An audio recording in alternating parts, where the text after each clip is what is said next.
One of the trickiest thing in sourdough baking is knowing when the dough is proofed enough to shape it and put it into the cold ferment stage.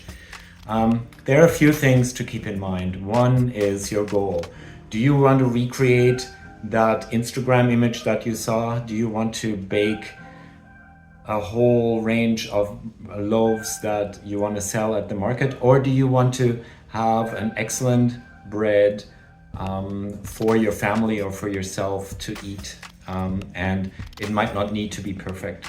But in order to get it right, there are a few methods where you can see if the bulk ferment is finished, meaning that the dough has developed enough air bubbles, enough gluten to hold together and have an even crumb, so an even inside, even bubbles, not too big, not too small, depending on your hydration and what you want to do. So that is one thing. So there are three main methods. The one is the infamous float test, where you take a bit of your dough, put it in water, and if it floats, it's fermented.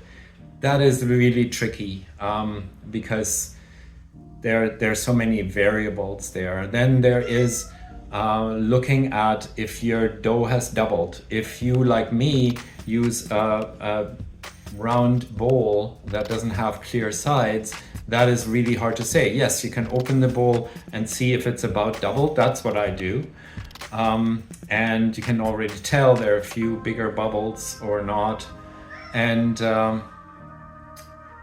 if you want to use that method, then you should use a clear container with straight sides and then mark where your dough is first, and then judge it from there. My preferred method is the poke method. And so you can see the videos, I hope you can see it. When you poke the dough and at first the indents stay down or it is sticky. If it's sticky, it's definitely not ready. If the dents do not come up, it's not quite ready.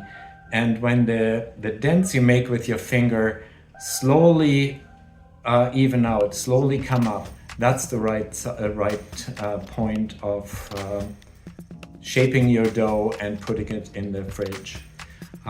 Keep in mind the fermentation keeps going in the fridge just on a slower basis. So if you have planned a longer cold fermentation, like in the fridge for more than 8 or 10 hours, you might be able to put it in the fridge when it's not quite at that same point. So I know there's a little bit of leeway there, and as in many things, it depends on your experience and what works for you. And hope that this helped a little bit.